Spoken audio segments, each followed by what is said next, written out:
అందరికీ మరణాతండి. బాగున్నారండి. మహాపరిశుద్ధుడు ప్రభువారు తన పరిశుద్ధమైనటువంటి ఆశీర్వాదములు నిరంతరము మన అందరికీ ప్రసాదించును గాక. ఆమేన్. ప్రియమైన స్నేహితులారా, సర్వలోకనాథుడు ప్రభు మనకు ఆజ్ఞ ఇస్తూ ఉన్నారు, అలాగే ఆశీర్వాదము ఇస్తూ ఉన్నారు, అలాగే ఆదరణ కలుగజేస్తూ ఉన్నారు, అలాగే ఆయన మనకు తోడే నడిపిస్తూ ఉన్నారు. ప్రియులారా, ఇవన్నీ కూడా దేవుని వాక్యాన్ని శ్రద్ధగా వినడం వలన దేవుడు మనకు అనుగ్రహించేవారుగా ఉన్నారు. ప్రియ స్నేహితులారా, మొదటి దినవృత్తాంతములు 16వ అధ్యాయము 11వ వచనమును మనం చూసినట్లయితే గనుక, యెహోవాను ఆశ్రయించుడి, ఆయన బలమును ఆశ్రయించుడి, ఆయన సన్నిధిని నిత్యము వెదకుడి, ఆయన సన్నిధిని నిత్యము వెదకుడి అని ప్రభువారు ఇక్కడ మనకు సెలవిస్తూ ఉన్నారు. ప్రియమైనటువంటి స్నేహితులారా, సర్వోన్నతుడైనటువంటి దేవుని మనము ఆశ్రయించే వారముగా ఉండమని దేవుడే మనకు ఇక్కడ సెలవిస్తూ ఉన్నారు. మనుషుల సహాయం వ్యర్థం, యెహోవాను ఆశ్రయించుడి అని సర్వోన్నతుడు చెప్తున్నారు. ప్రియులారా, నేటి కాలమందు దేవుడు యాజకుల ద్వారా ఆశీర్వాదం ఇస్తారు, ఆ ఆశీర్వాదములు నెరవేరుస్తారు, వాగ్దానాలు ఇస్తారు, నెరవేరుస్తారు. ప్రార్థనాపరులుగా మరి దేవుని యొక్క మహాకృపను బట్టి యాజకులైన వారు మీ కొరకు ప్రార్థిస్తూ దేవుని చిత్తాన్ని మీకు తెలియజేస్తూ ఉంటారు. గనుక దాన్ని మీరు తెలుసుకోవాల్సిన వారై ఉన్నారు. తెలుసుకొని ఆయన్ని ఆశ్రయించాలి. ఆయన ఆశ్రయించినట్లయితే ఆయన తన బలమును మీకు ప్రసాదిస్తారు. ప్రియమైన స్నేహితులారా, ఆయన ఆశ్రయించేటటువంటి వారికి ఏ మేలు కొద్దు ఉండదండి. కనుక ఆయన బలమును ప్రసాదించువారై ఉన్నారు.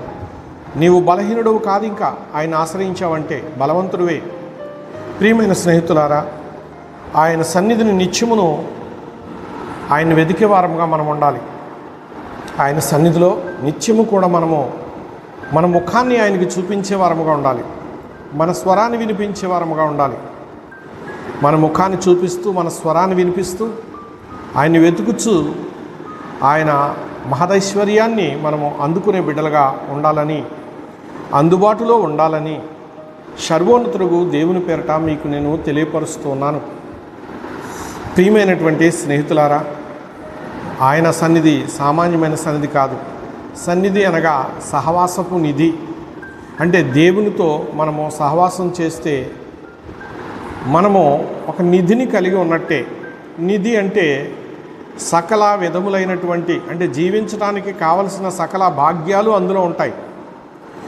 విలువైనటువంటి ఆభరణాలు, వెండి బంగారములు, ఇంకా మనిషికి కావలసిన సమస్తము కూడా ఆ నిధిలో దాచిపెట్టబడి ఉంటుంది. ప్రియమైన స్నేహితులారా, అది ఎప్పుడు మనకు అనుగ్రహించబడుతుందంటే సహవాసం చేసినప్పుడు. ఎవరితో? యెహోవాతో సహవాసం చేసినప్పుడు, ఆయన సన్నిధి సహవాసంను కలిగి ఉన్నప్పుడు ఈ భాగ్యాన్ని మనం అందుకుంటాము. ప్రియమైన స్నేహితులారా, సన్నిధి చేసి మీరు తర్వాత లోక సంబంధమైనటువంటి మరి ఈ విధమైన అనగా సాధారణమైనటువంటి మనుషులకు ఉండేటటువంటి తలంపులు కలిగి శాస్త్రాలు కలిగి జీవించినట్టయితే ప్రయోజనం ఉండదు. ఆ సన్నిధి యొక్క విలువను కాపాడుకోవాలి, ఆ సన్నిధి ఆశీర్వాదాలను కాపాడుకోవాలి.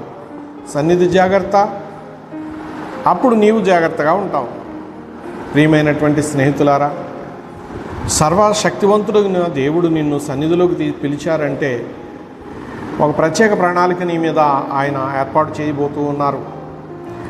ఆ ప్రణాళికను నీవు స్వీకరించి వర్ధిల్లాలి. నీకు నీ బిడ్డలకు అట్టి దీవెన సర్వోన్నతుడు ప్రభువారు ప్రసాదిస్తూ తన కృపాభరితమైనటువంటి దీవెనలతో నిరంతరము నడిపించునుగాక. ఆమె. చిన్న ప్రార్థన చేసుకుందాం. ఆశ్చర్యకరుడైన ప్రభా, స్తోత్రములు. నా ప్రభు, ఇదిగో సన్నిధిలో మా ప్రభ నిధి నిక్షేపాలు ఉన్నాయని నీవు సెలవిస్తున్నావు. మనుషులకు కావలసిన సర్వభాగ్యాలు నీతో సహవాసం చేసినప్పుడు అనగా సన్నిధిలో ప్రభ సమృద్ధిగా నీవు భద్రపరిచావు, అవి వారికి ఇస్తావు. స్తోత్రాలు. నా ప్రభ, ఈ భాగ్యం కావాలనుకున్న వారు సన్నిధిలోకి రండి అని ప్రభా నీవు పిలుస్తూ ఉన్నావు.